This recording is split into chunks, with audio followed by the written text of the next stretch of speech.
How's it going, everyone? College Lefty, and in this video I'm going to be playing 2 ranked seasons games with 2 different squads, and I'm going to be debuting a couple new cards here. So this is the screenshot of what my team is looking like.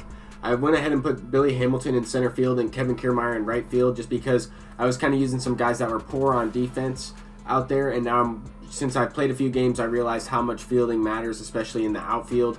I am going to go with a little bit more speed guys and defensive players and just see how it works. So far, I'm really enjoying MLB The Show 19. I've played a pretty good sample size of ranked seasons, and I mean, so far, I don't really have anything negative to say about the game at all. The only 2 things that I would say that I would like to see change is the lifetime leaderboards, which has nothing to do with gameplay, and the other thing is there's a market restriction on cards when you're trying to sell them. If you're trying to sell, say there's none available on the market, you're trying to sell them for, I guess, double the buy now, or I mean double the sell now for the buy order, then it doesn't let you do that. So that's really the only thing negative I have to say. If they fix that, then I mean the game's perfect, but at the same time, the lifetime leaderboards don't really affect me in any way at all, because I'm not going to play the same amount of games as the people at the top of the leaderboards. But there, Chipper Jones was sending one off the wall, and I tried to advance with Luke Gehrig. Probably a dumb decision because I had one out, Pablo Sanchez up at the plate, and he's definitely my best hitter. I should have just let Pablo Sanchez drive the ball there, just like he did off the Green Monster. But that's going to be a double, 1 RBI, and go up 1-0. That brings up Trevor Story, and I recently picked this card up. He's actually really good. His stats are underrated versus righties. I just think he hits the ball extremely hard there. He lined out to center field. And that's another thing I wanted to talk about. The first couple games I played of ranked seasons, I was lining out left and right. I was hitting the ball right to people. My timing was completely off, because the timing windows are a little bit different. On the variation of timing between the fastball and the off-speed pitches, like a curveball or a changeup, is more significant than it was in MLB The Show 18. In MLB The Show 18, you could sit back and kind of just react as the pitch came in. In this one, you have to pick it up if it's a fastball or an off-speed pitch right as soon as the pitcher releases it, if you want to have good, consistent timing. And something I noticed with the fastballs is I was late because it seems like when I want to swing, the pitch is not quite, or it's like just barely past my bat as I'm swinging. So where I think my bat's going to be when I press the swing button is not actually where it is. So that's something that I'm also getting used to. It's not that I am complaining about it at all. I knew that was going to happen. That's why there's a learning curve when a new game comes out, especially when they tweak gameplay and improve it, especially when they just enhance it almost. But as I was talking about that, you guys could see the defense mattered in the first inning there with my outfield. They're just getting nonstop fly balls, and these guys are going to be able to track it down. I mean, my average speed out there is in the 90s. I have 99 speed in left, 97 in center field, and then 84. Kevin Kiermaier has 84 speed, I'm pretty sure, and he has pretty much maxed out fielding. But when you put him in right, he takes a 5-point hit on reaction and 5-point hit on fielding. So when it's like that, I mean, it's not all that bad, but at least it gives you what those stats are. This opponent walked Ricky Henderson on 4 straight pitches, so you definitely know I'm taking off for second base. And then I ended up taking off for third base as well. We have Luke Gehrig up the plate. He throws a wild pitch. This Ricky Henderson is game breaking. If you get this card on base, sometimes I notice the catcher doesn't really throw the ball when you're stealing. Just once in a while. It's not all the time. You really have to preload the throw when it comes to those catchers. And here, I don't know what happened. His left fielder is unable to make the play. That's another reason why I wanted to go out and get Ronald Acuna. I used him in BR, and I hit a no-doubt home run with him in a BR gameplay, and I was like, wow, now I know why that card is going for so many thousands of stubs for a gold card. That swing right there with Pablo Sanchez was actually a contact swing. I talked a little bit about that in my previous video. Using certain swing types with certain people definitely makes a difference in the game. I've been using a lot of power swings, a lot of contact swings, depending on the situation, depending on if I'm trying to get a guy in like I was there. I was not trying to hit into a double play with 40 speed, so I wanted to go with the contact swing. That was a power swing, I'm pretty sure, because I already have 2 outs. I'm trying to do some damage, and that ball is hit a little bit harder. And now we have Billy Hamilton up, and not a bad bat, because I'm going to power swing on this one. And that one is launched out. I think it was going to be a home run, but we lost connection. I'm not quite sure. He ended up quitting the game, but I got the points for it. Moved up to like 360, something like that, 390. I don't know what it was, but up close to the 400s in the All-Star division. This is going to be the team I'm going with in the next game. I ended up selling Kerry Wood and Chipper Jones. I wanted to mix it up and get a couple different guys. So I went ahead and got some better bench players, and I got Josh Donaldson as my third baseman. We're going up against a guy who has a really good team. He has the Torrey Hunter, Manny Machado, J.D. Martinez, Adrian Gonzalez. I think that's the Pirates collection, and then Justin Turner, a couple diamonds, and then a few gold cards there at the bottom of his order. But definitely a good squad. He also had Gary Sanchez, silver card. But there he's starting off the game with a base hit from Torrey Hunter. Every time I've played that Torrey Hunter, he does extremely well against me. I'm definitely looking to select that card as my next choice. And what I mean by that is once you get to a certain level in the XP reward path, you are going to be able to choose another one of those special edition diamonds. You're going to be able to choose quite a few of them. I think they said it was around 10, but nonetheless you're going to be able to choose at least a few more. So I expect the price of those cards to go down a little bit. I don't even know what just happened there. I check swung with Ricky Henderson after the opponent tried to run around the bases like crazy.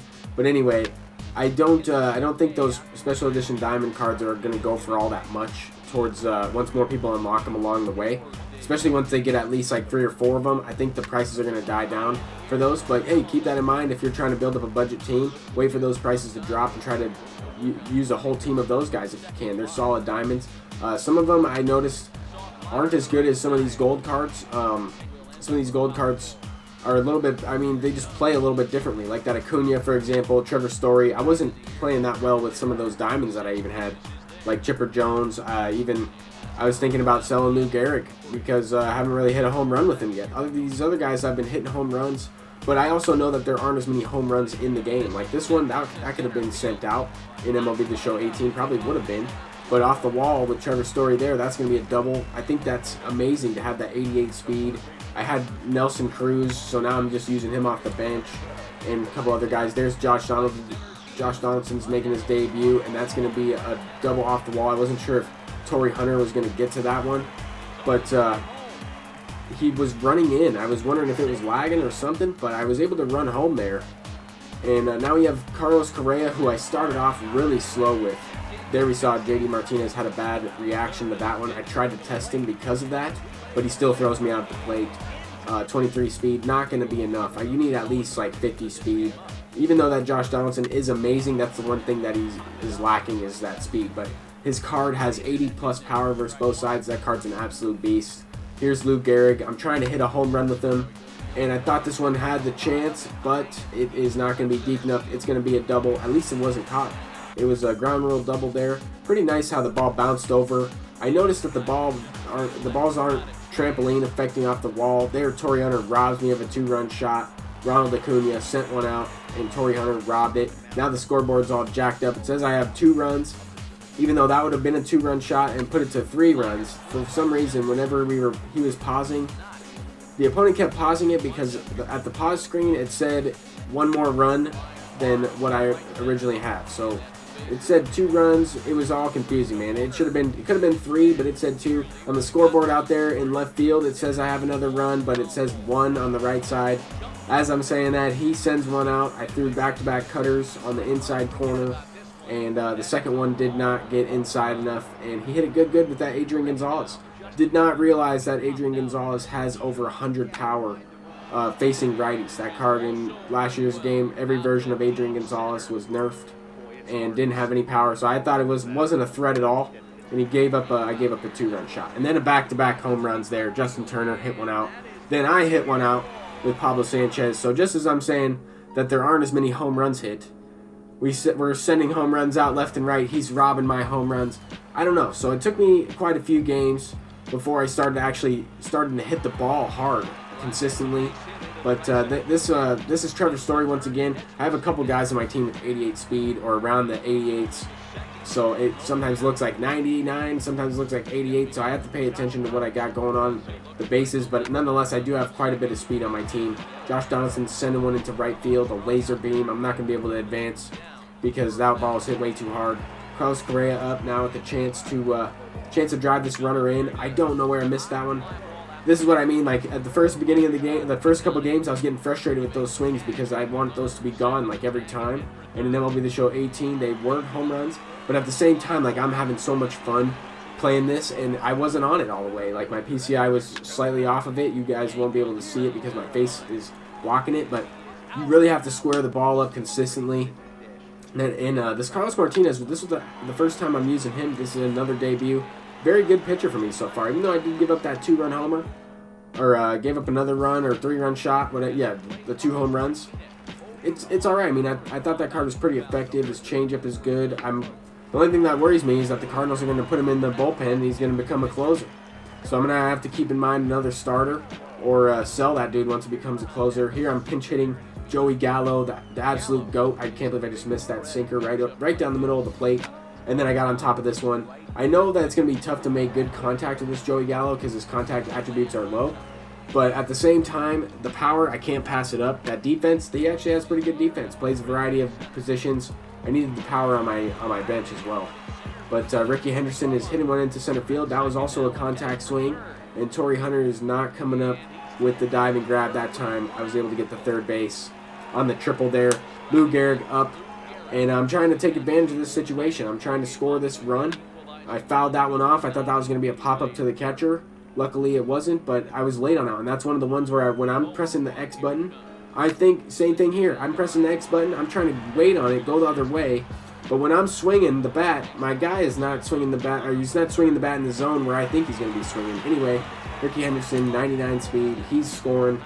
That PCI feedback was not the feedback from the Lou Gehrig swing. That was a foul ball from this Trevor Story at bat, I'm pretty sure. But anyway, Trevor Story is hitting a home run as well. An absolute beast of a card. I'm really glad I chose to get that card, even though he's like 10K stubs for a gold. I figured why not. I did purchase some stubs in game so I could have some of these players, and it was all thanks to you guys. I know I said that in a lot of previous videos, and some people have asked me like, how have you got those cards?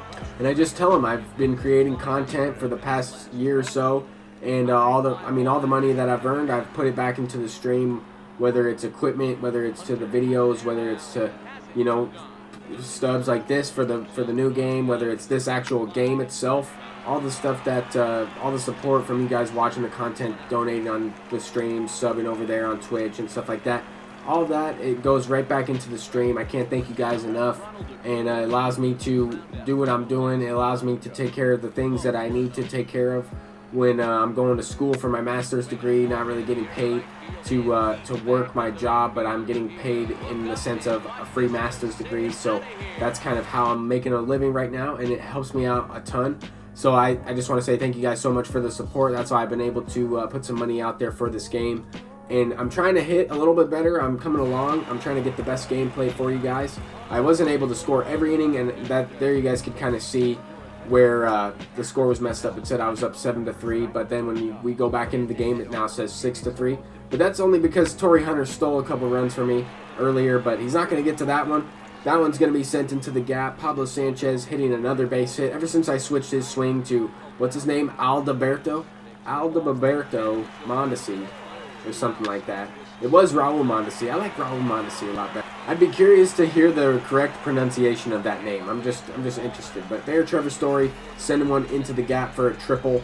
That card, ever since I got him and switched around my team a little bit, this Josh Donaldson, this Acuna, all these guys that I'm recently trading in my diamonds for some of these gold cards. These gold cards are absolutely crazy.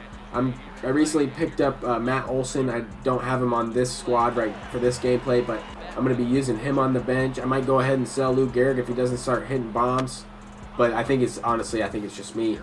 But yeah, I don't know if I'll ever hit a home run with that card. I'm trying to hit one. I've had pitches to hit one. I just missed them all. There, the player of the game, I think it was, yeah, Trevor Story. Trevor Story, player of the game. I think it was 4 for 4 in this one. 4 for 4 with 3 runs scored, a home run, 2 RBIs, OPS of 3.75. I mean, geez, man, what a game. Roberto Osuna gets the win. Kyle Hendricks gets the loss. No player gets the save. Adrian Gonzalez hit that 1 home run, and then I gave up another homer to Justin Turner. But all around good game. I move up to 444. And hopefully you guys enjoyed this video. Thank you guys so much for all the support once again. If you're new, please leave a like and subscribe. And I'll see you guys in the next one. Peace out.